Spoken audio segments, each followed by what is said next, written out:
Hello students, welcome to my channel CWC chemistry with concept.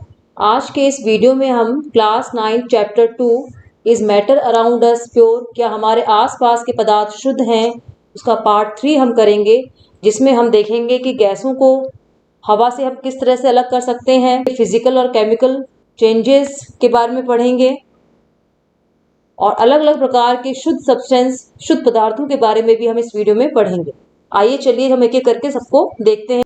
पहला topic जो है हमारा कि हम अलग अलग गैसों को एयर से, हवा से किस प्रकार से अलग कर सकते हैं। हमें पता है कि हवा जो है एक प्रकार का मिश्रण है, ये हमने फर्स्ट चैप्टर में पढ़ा है और कुछ सेकंड चैप्टर में भी हमने इसके बारे में पढ़ा है। अगर हम चाहते हैं कि जो अलग अलग गैसेस हवा में प्रेजेंट हैं उनको हम अलग कर दें, तो हमको कैसे कर सकते हैं वो देखिए। बच्चों, जब हमने फर्स्ट चैप्टर पढ़ा था तो हमने देखा था कि जो सॉलिड, लिक्विड और गैस होते हैं, ठोस, द्रव और गैस जो होते हैं, उनके बीच में जो पार्टिकल्स होते हैं, कणों की व्यवस्था जो अलग अलग होती है। ठोस में हमारे कण जो है बिल्कुल पास पास में होते हैं, लिक्विड में थोड़े से दूर होते हैं और गैस जो होती है उसमें कण हमारे बहुत दूर दूर होते हैं। तो जब हमको हवा में से अलग अलग गैसों को पृथक करना है, अलग अलग करना है, उनको हम कैसे करेंगे? पहले हम हवा जो है उसको कंप्रेस करेंगे, उसको संपीड़ित करेंगे और ठंडा करेंगे। अब बच्चों यहाँ ध्यान से सुनेंगे। जब हम किसी चीज को दबाते हैं, जैसे मान लीजिए गैस के कण हैं, इनको हम दबाएंगे, इस पे प्रेशर लगाएंगे दोनों साइड से, तो हमें पता है कि कण जो है बिल्कुल पास में आ जाएंगे। और जैसे ही कण पास में आएंगे तो हमारा क्या बन जाएगा बच्चों? लिक्विड बन जाएगा वो, या द्रव रूप में वो आ जाएगा। उसको और दबाएंगे तो कण और पास में आ जाएंगे और वो हमारा ठोस बन जाएगा। लेकिन हमें इसका ठोस नहीं बनाना है, तो हम पहला स्टेप जो होगा हवा से अलग अलग प्रकार की गैसों को अलग करने का, वो होगा कि हम हवा को दबाएंगे, कंप्रेस करेंगे, संपीड़ित करेंगे और ठंडा करेंगे। जैसे ही इसको हम दबाएंगे, कंप्रेस करेंगे और ठंडा करेंगे, हमारे कण पास पास में आ जाएंगे और हमें जो है हवा किस रूप में प्राप्त होगी? द्रव के रूप में प्राप्त होगी, लिक्विड के रूप में हमें हमारी हवा मिल जाएगी। उसको हम फिर थोड़ा सा गर्म करेंगे और एक बड़ा सा जो यंत्र होता है जिसको हम फ्रैक्शनल डिस्टिलेशन कॉलम कहते हैं। बच्चों, फ्रैक्शनल डिस्टिलेशन कॉलम को हिंदी में प्रभाजी आसवन स्तंभ कहते हैं। इसमें अलग अलग तापमान जो होता है उसकी अलग अलग रेखाएं बनी होती हैं, अलग अलग कंपार्टमेंट होता है। जब हमारे द्रव के रूप में जो हवा है इस बड़े से कंटेनर में, बर्तन में हम डाल देते हैं, जिसमें अलग अलग तापमान, यहाँ अलग तापमान है, यहाँ अलग तापमान है, सब जगह जो है अलग अलग तापमान दिया हुआ है। जैसे ही हम द्रव के रूप में हमारी हवा को इसके अंदर डालते हैं तो अलग अलग तापमान पे हमारी अलग अलग गैसें जो है वो अलग हो जाती हैं। -183 डिग्री पे हमारी पहले ऑक्सीजन अलग हो जाएगी, उसके बाद में -186 डिग्री पे हमारी आर्गन अलग हो जाएगी और -196 डिग्री पे हमारी जो है नाइट्रोजन गैस अलग हो जाएगी। तो उम्मीद करती हूँ बच्चों आपको ये समझ में आया होगा किस तरह से हवा से अलग अलग गैसों को हम अलग कर सकते हैं, करेंगे। उसके बाद में उसको लिक्विड रूप में कन्वर्ट हो जाएगी वो। जैसे ही लिक्विड के रूप में कन्वर्ट होगी उसको हम फ्रैक्शनल डिस्टिलेशन कॉलम, प्रभाजी आसवन स्तंभ में डालेंगे और प्रभाजी आसवन स्तंभ में डालने के बाद में हमारी जो गैसें हैं वो अलग अलग तापमान पे, अलग अलग टेम्परेचर पे वो हमारी अलग अलग पार्ट्स में, अलग अलग कॉन्स्टिट्यूएंट्स में अलग हो जाएंगी। तापमान जो है नीचे दिया हुआ है, कौन सी गैस कितने तापमान पे अलग होगी, और इस तरह से हम हवा से अलग अलग गैसों को अलग कर सकते हैं। अगर परीक्षा में आपको प्रश्न पूछ लिया जाता है कि जो प्रभाजी आसवन स्तंभ है उसमें सबसे पहले कौन सी गैस अलग होगी, तो आपको बताना पड़ेगा कि -183 डिग्री पर पहले ऑक्सीजन हट जाएगी, फिर -186 पे आर्गन हटेगी और -196 पे नाइट्रोजन अलग हो जाएगी। तो सबसे कम तापमान बच्चों कौन सा है? हमें पता है कि माइनस में जो ज़्यादा होता है वो कम होता है। सबसे कम तापमान जो है नाइट्रोजन का है। सबसे पहले नाइट्रोजन गैस अलग होगी, उसके बाद में हमारी आर्गन अलग होगी और सबसे लास्ट में जो है इन तीनों में से ऑक्सीजन गैस अलग हो जाएगी। आगे आने वाली स्लाइड्स में बच्चों हम कॉपर सल्फेट के बारे में पढ़ेंगे कि किस तरह से अशुद्ध कॉपर सल्फेट से हम शुद्ध कॉपर सल्फेट प्राप्त कर सकते हैं, उसके क्रिस्टल हम कैसे प्राप्त कर सकते हैं। इसके लिए बच्चों हम एक विधि करेंगे, क्रियाकलाप करेंगे। ध्यान से सुनेंगे सभी बच्चों, हम क्या करेंगे। क्रियाकलाप जो है आपकी बुक में दिया हुआ है, उसको मैं डिटेल में यहाँ नहीं लिखूंगी, सिर्फ आप ध्यान से सुनेंगे और उसको समझेंगे और बुक से एक बार उसको देख लेंगे। हम क्या करेंगे बच्चों, एक चीनी मिट्टी की प्याली लेंगे और उसमें लगभग 5 ग्राम जो है अशुद्ध कॉपर सल्फेट, अशुद्ध इसलिए है इम्प्योर क्योंकि उसके अंदर कुछ दूसरी चीज मिली हुई है जो हमें नहीं चाहिए, इसलिए इसको इम्प्योर या अशुद्ध कॉपर सल्फेट हम कह रहे हैं। हमने एक चीनी मिट्टी बोन चाइना की कटोरी ली और उसके अंदर 5 ग्राम जो है इम्प्योर कॉपर सल्फेट हमने डाल दिया। थोड़े से जल लेंगे, पानी के अंदर डाल देंगे उसको और उसको घोल लेंगे, उसका एक मिश्रण घोल जो है प्राप्त कर लेंगे।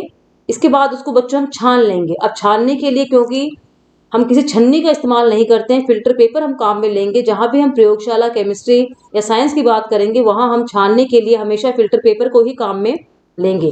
जैसे ही हम फिल्टर पेपर से इस विलियन को सॉल्यूशन को छान लेंगे, कौन सा सॉल्यूशन है बच्चों, कॉपर सल्फेट और पानी का सॉल्यूशन है। जैसे ही कॉपर सल्फेट के अंदर हम थोड़ा सा पानी मिलाएंगे, पूरा पानी जो है वो नीला हो जाएगा और सारा का सारा हमारा कॉपर सल्फेट जो है वो उस नीले पानी के रूप में हमें दिखाई देगा और जो कचरा होगा वो नीचे बैठ जाएगा, जिसको हम छान कर फिल्टर पेपर से अलग कर सकते हैं।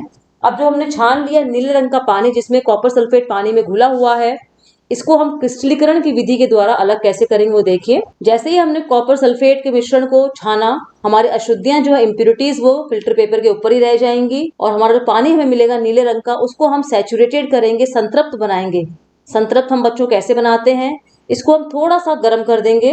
जैसे इसको थोड़ा सा हम गर्म करेंगे बच्चों, थोड़ा पानी हमारा उड़ जाएगा और हमारा विलियन जो है थोड़ा सा गाढ़ा हो जाएगा। फिर हम इसको ठंडा कर लेंगे। ठंडा करने के बाद में इसको हम रूम के तापमान पर 1 दिन के लिए छोड़ देंगे और इसको ढक देंगे। ढकने के लिए हम फिल्टर पेपर को ही काम में लेंगे।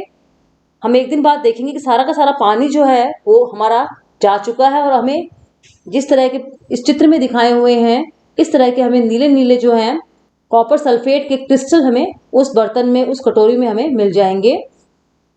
इस तरह से बच्चों हम अशुद्ध कॉपर सल्फेट को पानी में घोलकर क्रिस्टलीकरण की विधि के द्वारा शुद्ध कॉपर सल्फेट के हम क्रिस्टल्स प्राप्त कर सकते हैं।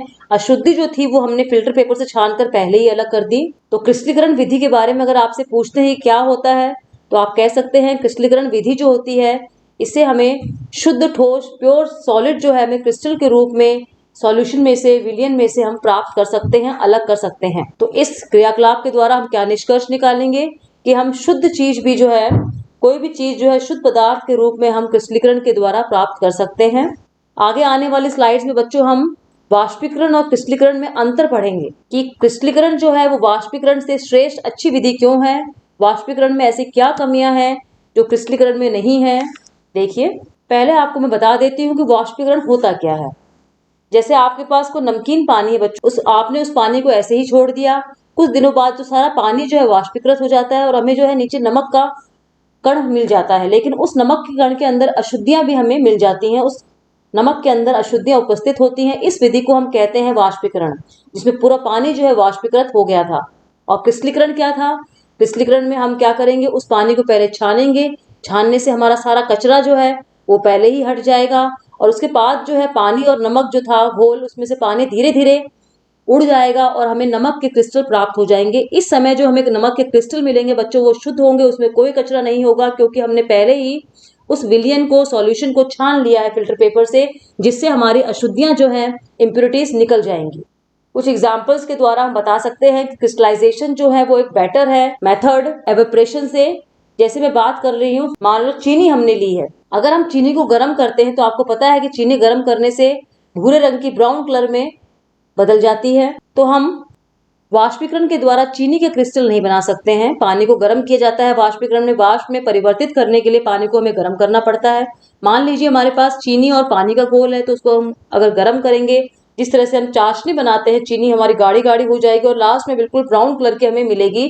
तो चीनी के क्रिस्टल जो है हम इस विधि से नहीं प्राप्त कर सकते हैं। वाष्पीकरण की विधि जो है चीनी के क्रिस्टल बनाने के लिए उपयुक्त नहीं है, लेकिन हम क्रिस्टलाइजेशन के द्वारा शुगर जो है उसके क्रिस्टल प्राप्त कर सकते हैं। तो क्रिस्टलीकरण जो है वो चीनी के मिश्री के रूप में जो कण होते हैं या क्रिस्टल होते हैं उसको प्राप्त करने के लिए बहुत ही अच्छा मेथड है।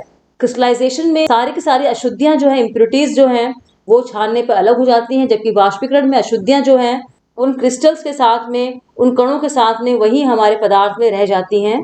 तो ये दो जो है हमारे फायदे हैं जो हमें क्रिस्टलीकरण में देखने को मिलते हैं और वाष्पीकरण में ये हमें देखने को नहीं मिलते हैं।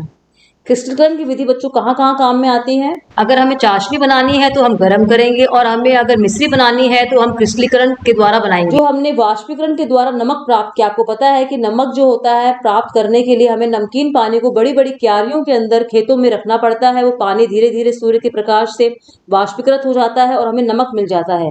लेकिन क्योंकि नमक के पानी को हमने क्यारियों में मिट्टी के ऊपर भरा हुआ था, तो उस नमक में कुछ अशुद्धियां होती हैं, इम्प्योरिटीज होती हैं, उसको हम क्रिस्टलाइजेशन के द्वारा अलग कर सकते हैं। तो कैसे अलग करेंगे? हमने पानी के अंदर उस नमक को घोला, बड़े बड़े बर्तनों में ये काम किया जाता है। जैसे ही पानी के अंदर उस नमक को घोल लेंगे बड़े बड़े फिल्टर पेपर के द्वारा, फिर इसको छान लेंगे, जिससे हमारा कचरा जो है अलग हो जाएगा और हमें नमकीन पानी मिल जाएगा। उस नमकीन पानी का क्रिस्टलीकरण करके हम उससे नमक जो है प्राप्त कर सकते हैं। तो ये शुद्ध नमक जो है प्राप्त करने का अच्छा विधि है।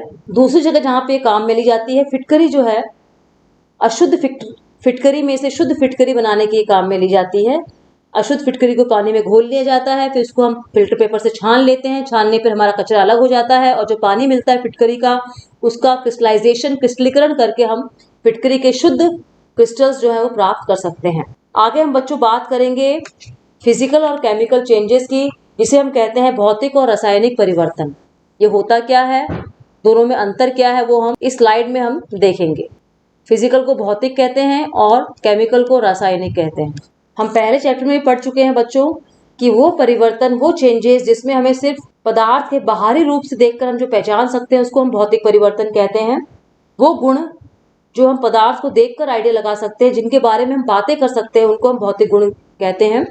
जैसे कोई पदार्थ देखने में कैसा है, पतला है, पानी के रूप में है या ठोस के रूप में है, उसका घनत्व गाढ़ा है या पतला है, कठोर है कि दृढ़ है, उसका मेल्टिंग पॉइंट कितना होगा, बॉइलिंग पॉइंट कितना होगा, जो बातें हम उसको देखकर, उसके बारे में, उसके गुण को देखकर पता कर सकते हैं, उसको हम कहते हैं भौतिक परिवर्तन या भौतिक गुण।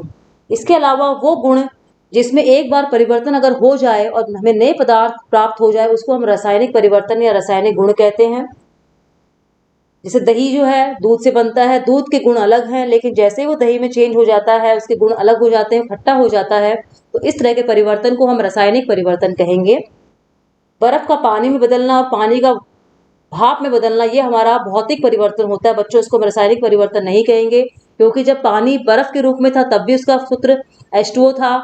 जब उसका पानी हो गया या वाष्प, वाटर वेपर, भाप बन गया, तब भी उसका सूत्र जो है, फॉर्मूला जो है H2O ही रहेगा, उसके ऊपर कोई चेंज नहीं होगा।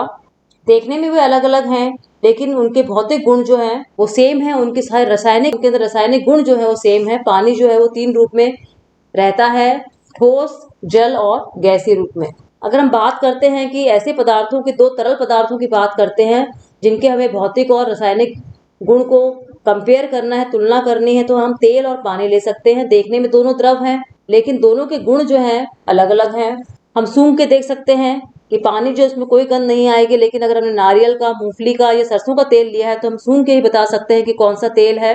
दूसरी बात यह है कि हम जानते हैं कि जल जो होता है वो आग को बुझाता है, लेकिन तेल, अगर केरोसिन का तेल है तो वो आग को बढ़ाता है। तो तेल का जो रासायनिक गुण है जिससे वो आग को बढ़ाता है, वो जल से अलग है। देखने में उनका भौतिक गुण सेम था बच्चों, दोनों ही तरल थे, देखने में पता ही नहीं चल रहा था कि अवस्था अलग है या सेम है। तरल होने के कारण जो है इनको हम भौतिक रूप से सेम कह सकते थे, लेकिन जैसे ही हमने इनके रासायनिक गुणों की तुलना करनी शुरू की तो हमने देखा कि जो जल है और जो तेल है, दोनों के गुण अलग अलग हैं रासायनिक रूप से। जब किसी चीज को हम जलाते हैं तो एक पदार्थ जो है दूसरे से क्रिया करता है और उसके रासायनिक संगठन में परिवर्तन हो जाता है। मान लीजिए हमने कोई पेपर जलाया है तो उसमें हमें ऑक्सीजन की आवश्यकता पड़ती है। ऑक्सीजन के साथ में जब क्रिया करता है, हम जलाते हैं, तो हमें राख के रूप में पेपर जो है उसका रासायनिक संगठन पूरा बदल जाता है, वो पेपर न रहकर राख बन जाता है और हमें नए पदार्थ की प्राप्ति होती है। रासायनिक परिवर्तन जो होते हैं उनको रासायनिक प्रतिक्रिया या केमिकल रिएक्शन भी कह सकते हैं। जो केमिकल चेंज होते हैं बच्चों, उनका दूसरा नाम जो है केमिकल रिएक्शन भी है। आगे आने वाली स्लाइड्स में बच्चों हम अलग अनेक प्रकार के प्योर सब्सटेंस, शुद्ध पदार्थों के बारे में पढ़ेंगे। कितने प्रकार के होते हैं ये जो शुद्ध पदार्थ हमारे चारों तरफ हमें देखने को मिलते हैं, वो 2 तरह के होते हैं बच्चों। एक एलिमेंट्स के रूप में दिखते हैं हमें, जिन्हें तत्व कहते हैं। दूसरे हमारे कंपाउंड्स होते हैं, यौगिक होते हैं। दोनों में अंतर क्या है वो देखिए।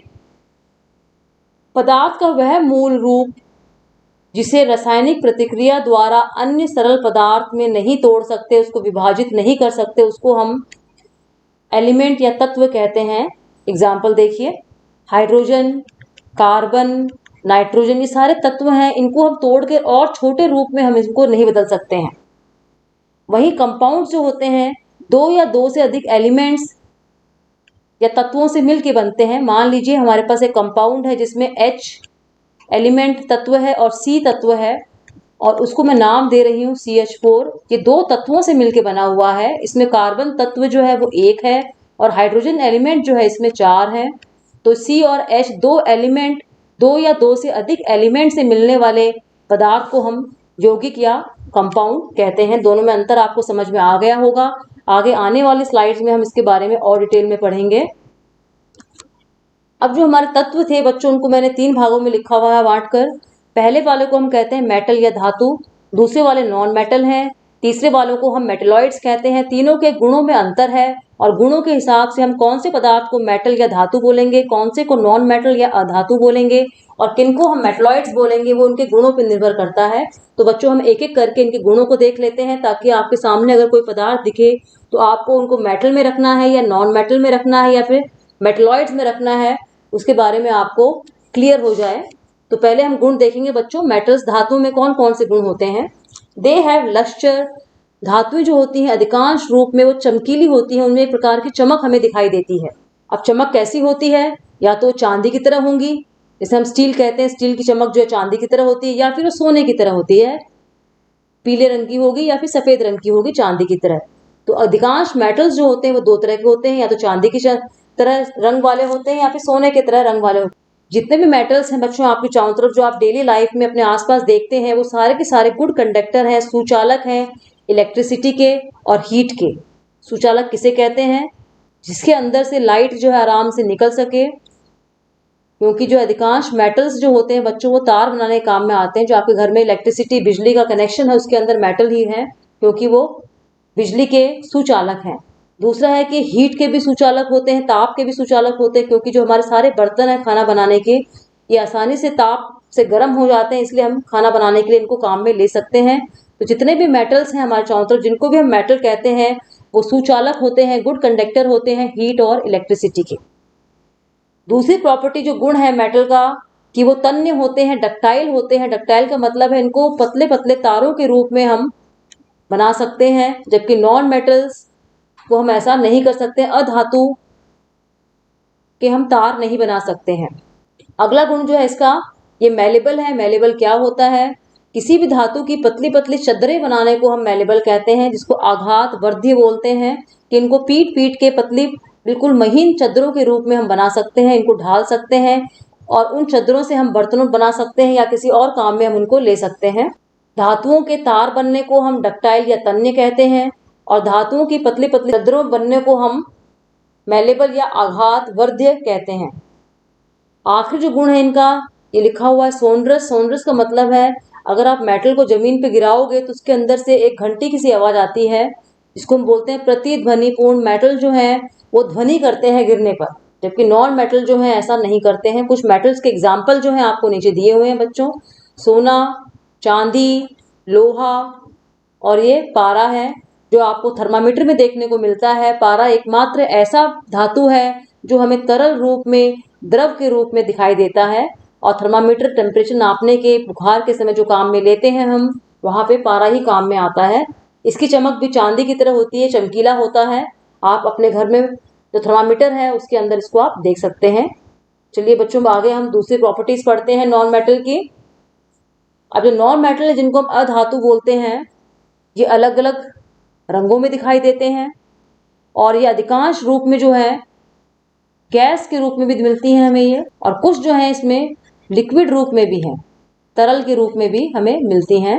गैस के रूप में हमें मिलती हैं और तरल रूप में भी देखने को ये मिलती हैं।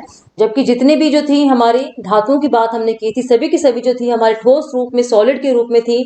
सिर्फ एक धातु जो हम कह रहे थे, पारा, जो है वो लिक्विड थी। अधातु जो है अलग अलग रंगों में देखने को मिलती हैं। Iodine, bromine. ब्रोमीन जो है भूरे रंग की होती है, आयोडीन जो है बैंगनी रंग की होती है।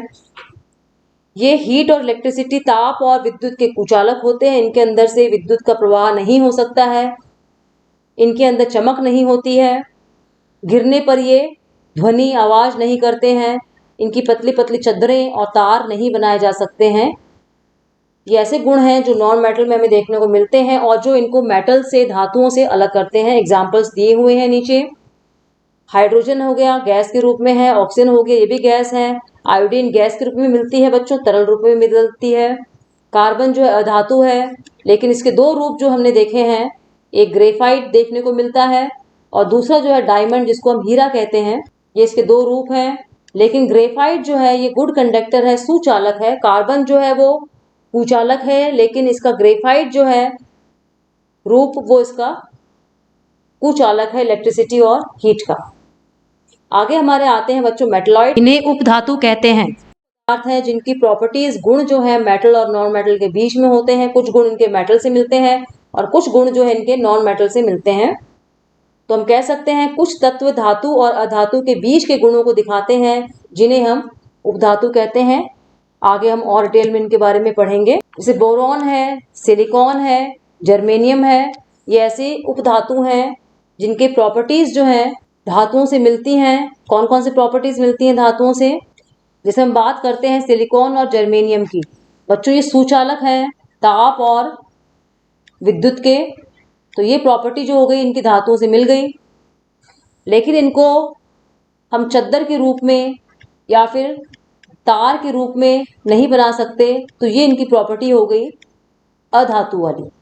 तो हमने देखा था कि जो मेटलॉइड्स होते हैं, उपधातु जो होते हैं, उनके अंदर दोनों की प्रॉपर्टीज होती है, धातु वाली भी होती है और अधातु वाली भी होती है। तो मैंने आपको प्रॉपर्टीज जो है बता दी है कि जर्मेनियम का एग्जाम्पल लेके कि जर्मेनियम और सिलिकॉन जो है इनके अंदर धातु की जो प्रॉपर्टी है वो सुचालक है और अधातु वाली प्रॉपर्टी जो है कि इनकी पतली चद्दरें और तार हम नहीं बना सकते हैं, वो इनकी गुण जो है अधातु से मिलते हैं। अगला टॉपिक जो है हमारा कंपाउंड, जिन्हें हम यौगिक कहते हैं। जब मैंने आपको तत्वों के बारे में बताया था, उसमें मैंने आपको यौगिक के बारे में पिछली वाले स्लाइड में थोड़ा सा बताया था। अगर आप चाहें तो वीडियो को पॉज करके बैक जाके देख सकते हैं। तत्व जो होते हैं मैंने कहा था वो सिंगल रूप में दिखाई देते हैं, जैसे हाइड्रोजन, नाइट्रोजन और कार्बन की बात वहां की थी मैंने। लेकिन अगर दो तत्व आपस में एक निश्चित अनुपात में, इसमें अनुपात जो है निश्चित होता है, इंग्लिश में हम कहते हैं फिक्स प्रपोर्शन, नियत अनुपात में अगर कंबाइन करते हैं, मिलते हैं, तो हमारे यौगिक का निर्माण होता है। पीछे मैंने आपको CH4 का एग्जाम्पल बच्चों बताया था। यहाँ देखिए ये CH4 का डायग्राम बना हुआ है, इस तरह से बनेगा। एक कार्बन है, इसमें 4 हाइड्रोजन लगे हुए हैं, लेकिन हम CH4 अगर कहते हैं तो इसका अनुपात निश्चित है कार्बन का और हाइड्रोजन का। कार्बन का अनुपात 1 है, हाइड्रोजन का 4 है। तो जिस अनुपात में कार्बन और हाइड्रोजन प्रेजेंट होंगे, मीथेन में, इसका नाम मीथेन है बच्चों, वो हमारा अनुपात हमेशा 1:4, 1:4 ही रहेगा। चाहे आप कहीं से भी मीथेन का कोई भी सैंपल आप उठा के ले लेंगे। ये जो फर्स्ट वाला एग्जाम्पल है बच्चों हमारे पानी का है, H2O, इसमें 2 हाइड्रोजन है और एक ऑक्सीजन है। ये लाल वाला जो हमारा ऑक्सीजन है, ये व्हाइट वाले हमारे हाइड्रोजन है। इसमें हाइड्रोजन तत्व और ऑक्सीजन तत्व का अनुपात जो है 2:1 है। अगर कभी भी ऑक्सीजन और हाइड्रोजन 2:1 रेशियो में, अनुपात में मिलेंगे, तो जिस यौगिक का कंपाउंड का फॉर्मेशन होता है उसे हम वाटर कहते हैं।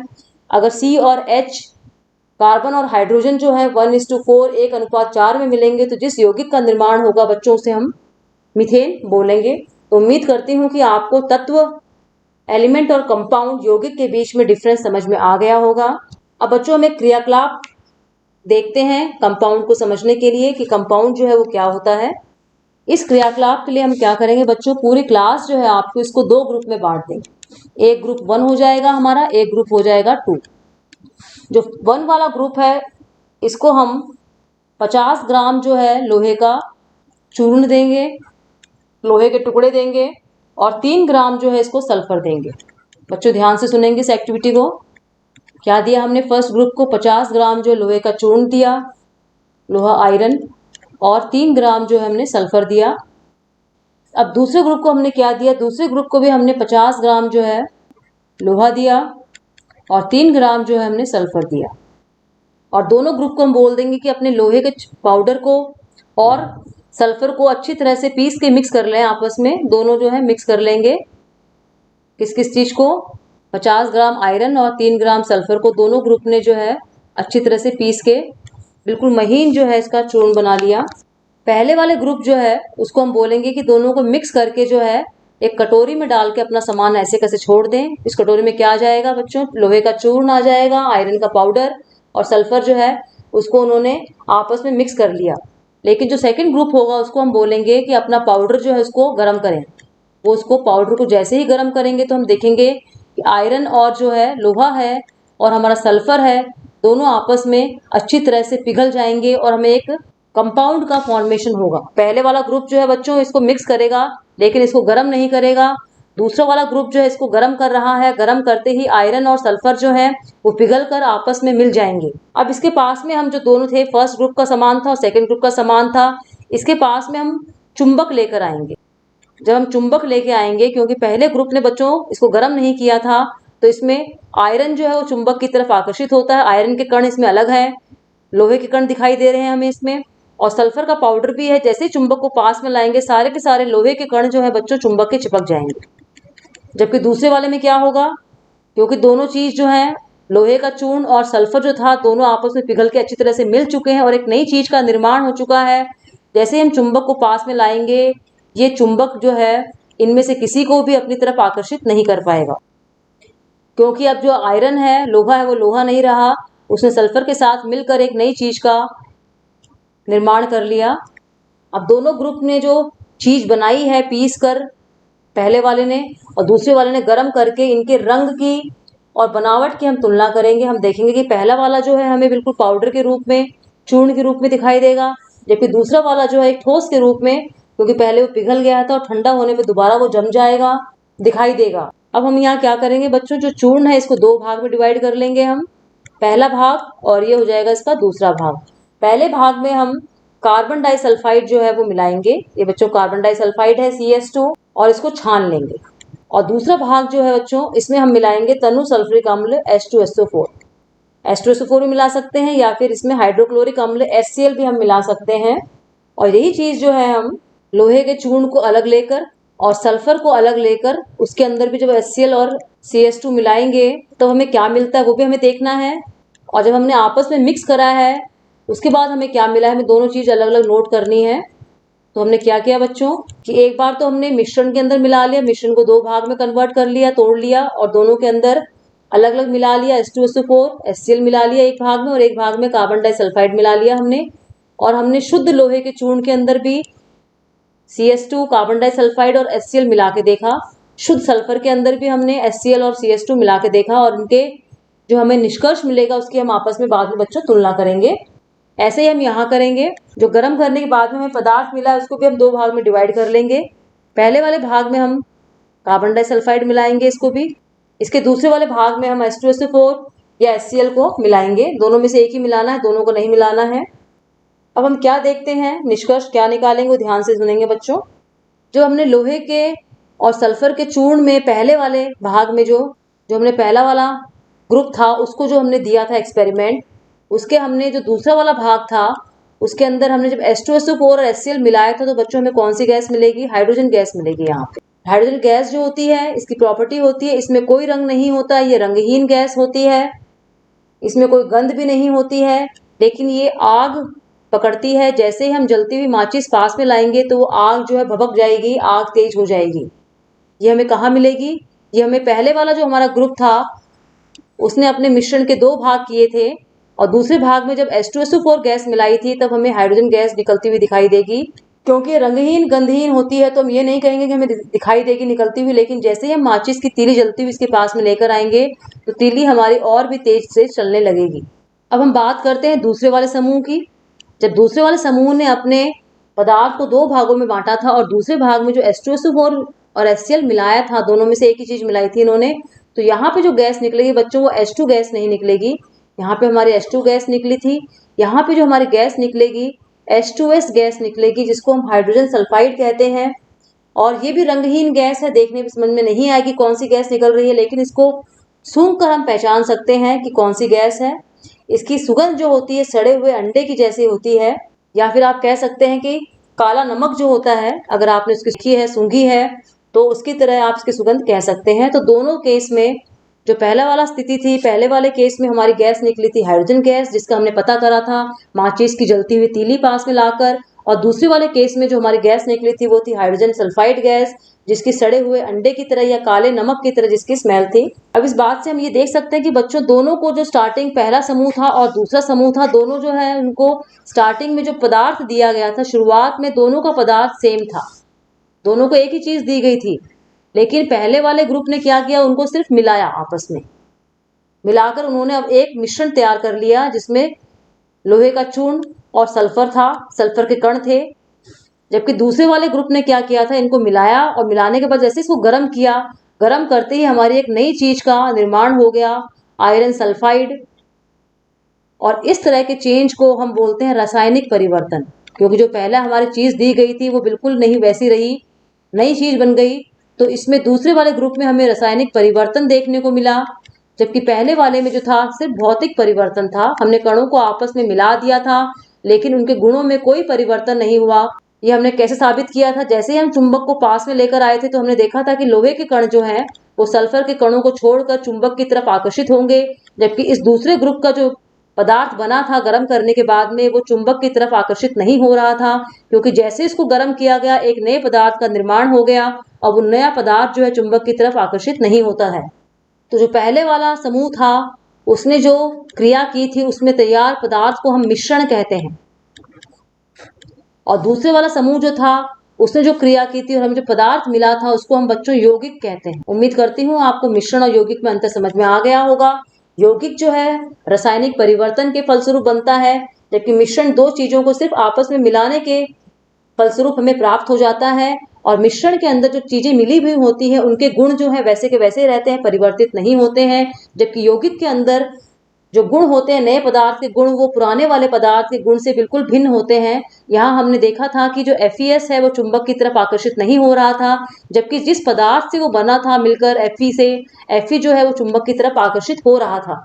चलिए आगे आने वाली स्लाइड्स में हम यौगिक और मिश्रण के गुणों के बारे में पढ़ लेते हैं। मिश्रण जो होता है उसको हम मिक्सचर कहते हैं। अभी मैंने आपको बताया कि मिश्रण में जो है दो या दो से अधिक पदार्थ सिर्फ आपस में मिक्स होते हैं, उनको आपस में मिलाया जाता है और कोई नए पदार्थ का निर्माण इसमें नहीं होता है, न्यू कंपाउंड इसमें फॉर्म नहीं होता है।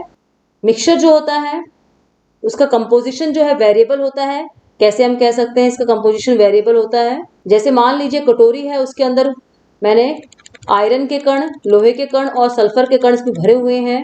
अगर हो सकता है कि मैं अगर ऊपर से एक मुट्ठी भरूं तो इसमें लोहे के कण 10 निकले और सल्फर के कण 15 निकले, और मैं अगर नीचे से मुट्ठी भरती हूँ और उसमें लोहे के कण हमारे हो सकते हैं 12 निकले और सल्फर के कण जो हमारे 20 निकले।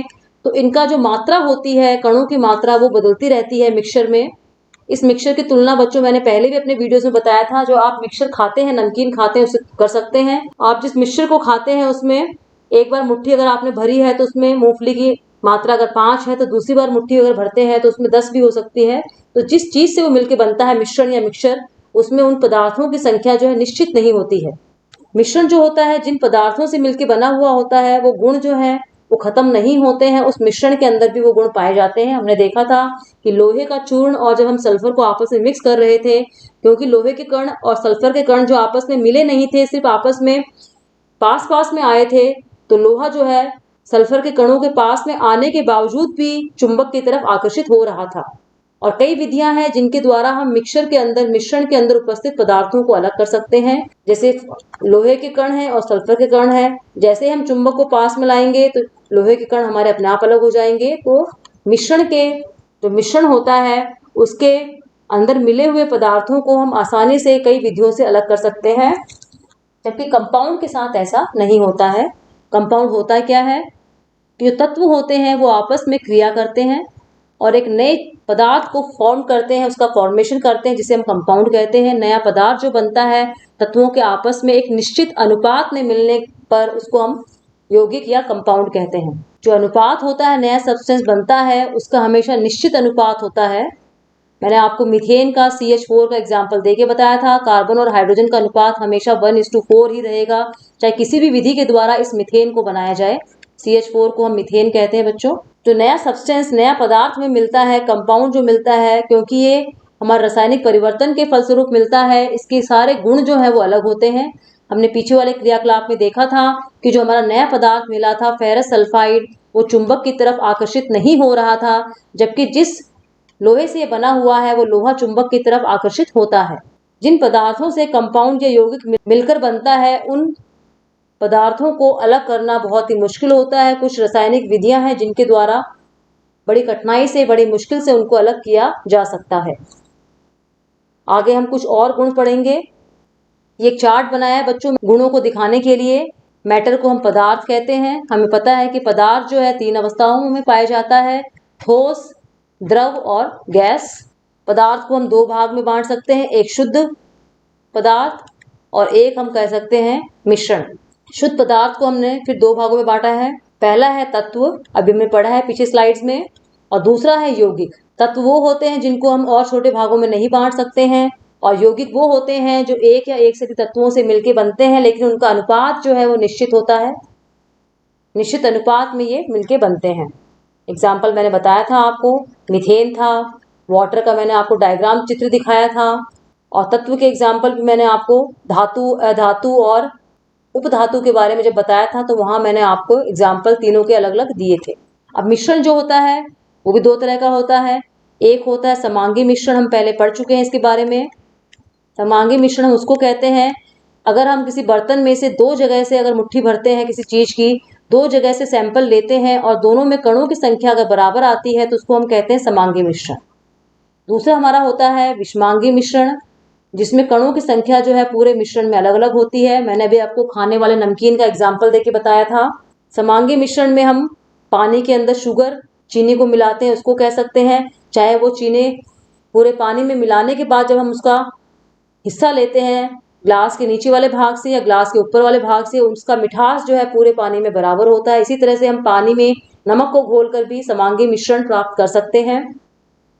जबकि विषमांगी मिश्रण जो है, हमने क्रियाकलाप अगर आपको याद है तो इस पार्ट में किया था। पानी के अंदर हमने मिट्टी को घोला था, कुछ देर बाद जो है ऊपर का पानी धुंधला हो गया था और मिट्टी नीचे बैठ गई थी। इस प्रकार के मिश्रण को हमने विषमांगी मिश्रण या हेट्रोजीनियस मिक्सचर कहा था, क्योंकि पूरे पानी के अंदर मिट्टी जो है समान रूप से नहीं घुली हुई थी। बच्चा, उम्मीद कर रही हूँ कि आपको ये तत्व, यौगिक, समांगी और विषमांगी मिश्रण के बीच में अंतर समझ में आ गया होगा। क्योंकि ये वीडियो जो है इंग्लिश और हिंदी मीडियम दोनों ही बच्चों के लिए है, इसलिए इसमें आपको हिंदी और इंग्लिश दोनों के ही वर्ड्स देखने को मिल रहे हैं। आपको ये वीडियो अच्छा लगे तो लाइक कीजिएगा, अपने फ्रेंड्स को शेयर कीजिएगा। जो बच्चे पहली बार मेरे चैनल को देख रहे हैं, इस वीडियो को देख रहे हैं, वो मेरे चैनल को सब्सक्राइब कर दीजिए। बेल आइकन को प्रेस कर देंगे तो आपको आगे आने वाले वीडियोस के नोटिफिकेशंस टाइमली मिल जाएंगे। थैंक यू बच्चों।